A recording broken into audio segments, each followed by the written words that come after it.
This channel does not promote any violent, harmful, or illegal activities. All content provided by this channel is meant for an educational purpose only. Uttarbanga উন্নয়ন মন্ত্রীকে এবার হুঙ্কার দিলীপ ঘোষের।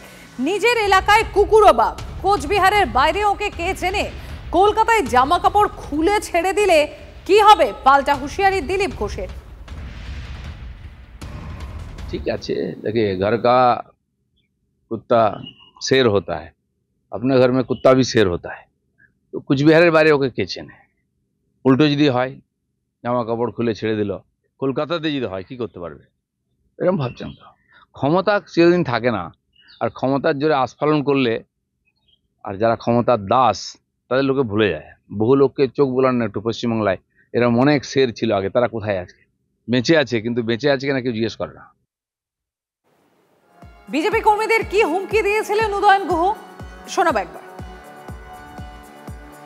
খবর পাওয়া যায় সেই বন্দোবস্ত করতে হবে, আর যেন অপোনেন্ট কাউ খেলতে না নামে পড়ে সেই ব্যবস্থাটা এইবার ভোটে আমাদের করতে হবে। একেবারে একটা বিধানসভা কেন্দ্রে একজন আক্রান্ত হলে বাকি 8টা বিধানসভা কেন্দ্রে বিজেপির 8 জনকে পেটাতে হবে। এমন অবস্থা তৈরি করতে হবে কোনো বাপের বেটার যেন এই কথাটা রাত্রে শুয়েও মনে না হয় যে আমি এজেন্ট হব। এখন এজেন্ট হওয়ার সাহসী যাতে কারণ না হয় সেই পরিস্থিতিটা তৈরি করবেন। 21শে জুলাই কি করবেন? জল্পনা আরো বাড়িয়ে দিলেন দিলীপ ঘোষ। 21 তারিখ কোনো না কোনো মঞ্চে থাকবই। 21শে জুলাইয়ের পর সব সমাধান হয়ে যাবে, মন্তব্য বিজেপির প্রাক্তন রাজ্য সভাপতি। কোনো না কোনো মঞ্চে তো আমি থাকবোই 21 তারিখ। দেখা যাক 21 তারিখে আসুক। অনেকের রাজনীতি জল্পনা দিয়েই হয়, আমাদের জলও নেই আর পনাও নেই, আমাদের রাজনীতি আছে। 21 তারিখের পর কি তাহলে এই প্রশ্ন জিজ্ঞাসা করতে হবে না, প্রশ্ন থাকবে না, সমাধান হয়ে যাবে সব। হ্যাঁ,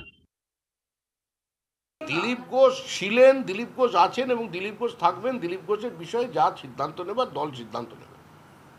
দিলীপ ঘোষকে যেখানে কাজে লাগানোর কথা সেখানে দিলীপ ঘোষ যাবেন। দিলীপ ঘোষ অন্য কোথাও যাবেন না, যেতে পারবেন না। যায় তো যায় কাহা। শুধু একটা কথা স্মরণ করিয়ে দিচ্ছি, দিলীপ ঘোষ কোনো সেলেবেল কমিউনিটি নয়। সবচেয়ে হাস্যকর হচ্ছে দিলীপ ঘোষকে নিয়ে অবস্থান। মানে দিলীপ ঘোষ আছেন, দিলীপ ঘোষ থাকবেন। আরে বাবু, দিলীপ ঘোষ কোথায় আছেন সেটাই তো বাংলার মানুষ জানতে চাইছে বিজেপির কাছে। দিলীপ ঘোষ বিজেপির মধ্যে আছেন নাকি অন্য কোনো রাজনৈতিক দলে আছেন, না মাঝখানে ঝুলে আছেন? আপনি বলছেন দিলীপ ঘোষ আছেন, দিলীপ ঘোষ থাকবেন। কোথায় আছেন? আপনি যেদিন সভাপতি নির্বাচিত হলেন ভোটাভুটিতে দিলীপ ঘোষ ছিলেন না। আপনাকে যেদিন সম্বর্ধনা জানানো হলো, কেন্দ্রীয় মন্ত্রীরা নেতারা এলো, সেদিনকে দিলীপ ঘোষ নেই। দিলীপ ঘোষ অভিমান করে গোসাঘরে কখনো বসে থাকছেন, কখনো দুর্গাপুরে গিয়ে ডুগডুগি বাজাচ্ছেন। তো দিলীপ ঘোষ ডুগডুগি বাজাবেন না গোসাঘরে খিল তুলবেন? শ্রমিক বাবু, মহেশতলা নার্স খুনে এখনো পর্যন্ত কাউকে গ্রেফতার করা যায়নি। তদন্তে উঠে এসেছে চাঞ্চল্যকর তথ্য। শনিবার খুনের দিন রাত 2টো নাগাদ ওই নার্সের কাছে ফোন আসে। পরিবার সূত্রে এমনটাই খবর পাওয়া যাচ্ছে। আর তার স্বামী তখনও বাড়ি না ফেরায় চিন্তা করছিলেন নার্স শিল্পী বিবি। এরপরেই ফোনে শিল্পীকে বলা হয় তার স্বামীকে ধরে রেখেছে কেউ বা কারা, তাকে মারধরও নাকি করা হচ্ছে। ফোন পেয়েই নাকি বাড়ি থেকে বেরিয়ে যান শিল্পী। আর এরপরে বাড়ির কাছেই খুন হন নার্স শিল্পী বিবি। শ্বাসরোধ করে খুন, প্রকাশ ময়না তদন্তের প্রাথমিক রিপোর্টে। আর খতিয়ে দেখা হচ্ছে মৃত নার্স ও তার স্বামীর ফোনের কল লিস্ট। এলাকার বিভিন্ন সিসিটিভি ফুটেজও তদন্তের আওতায়। ঘটনাস্থলে পাশের বাড়ির সদস্যদের জিজ্ঞাসাবাদও করছে মহেশতলা থানার পুলিশ।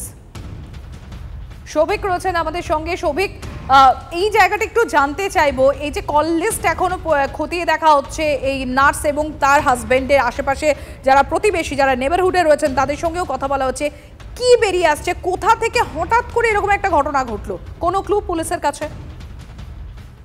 কিন্তু রহস্য দানা বেঁধেছে, কারণ একেবারে যে জায়গায় দেহটা উদ্ধার হয়েছে তার আশেপাশে কিন্তু বেশ কয়েকটা বাড়ি রয়েছে এবং কেউ কোনো রকম ভাবে কোনো কিছু টের পেল না। গত পরশু দিনকে রাত্রি 2টোর সময় তার কাছে ফোন আসলো তার স্বামী বাড়িতে ফিরছে না এবং সেই দুশ্চিন্তায় তার দিন কাটছিল এবং তারপরেই ফোন আসে যে তার স্বামীকে কেউ বা কারা মারধর করছে এবং তারপরে সেই মহিলা বেরোয় এবং প্রথম যে দেহ দেখেছিল সেটা কিন্তু তার স্বামীই দেখেছিল। তার স্বামী যখন আবার রাত্রিবেলা ফিরে আসে তখন দেখে তার স্ত্রী ওখানে অচৈতন্য অবস্থায় পড়ে রয়েছে এবং তড়িঘড়ি বিদ্যাসাগর হসপিটালে নিয়ে গেলে তাকে মৃত বলে ঘোষণা করা হয়। এবং এই ঘটনার কিনারা করতে গিয়ে কিন্তু পুলিশকে বেগ পেতে হচ্ছে, কারণ এখনো ওই নার্সের হাজবেন্ড, তার কোনো খবর? সেই হাজবেন্ডের ফোন এবং যে বাড়ির সামনে মূলত দেহটি পাওয়া গেছে সেই বাড়ির একজন ব্যক্তি এবং তার স্বামীকে জিজ্ঞাসাবাদ করা হচ্ছে বারংবার। সিলভিবির যে ফোন, সেই ফোন কল লিস্ট খতিয়ে দেখা হচ্ছে, কে বা কারা তাকে ফোন করেছিল সেটাই কিন্তু এখন খোঁজবার চেষ্টা করছে। কারণ যে ফোন করেছিল, যে বা যারা ফোন করেছিল তারা কিন্তু মিথ্যে খবর দিয়েছিল এই সিলভিবিকে যে তার স্বামীকে মারধর করা হচ্ছে, কিন্তু এমন কোনো ঘটনা ঘটেনি। নজর রাখো সৌভিক।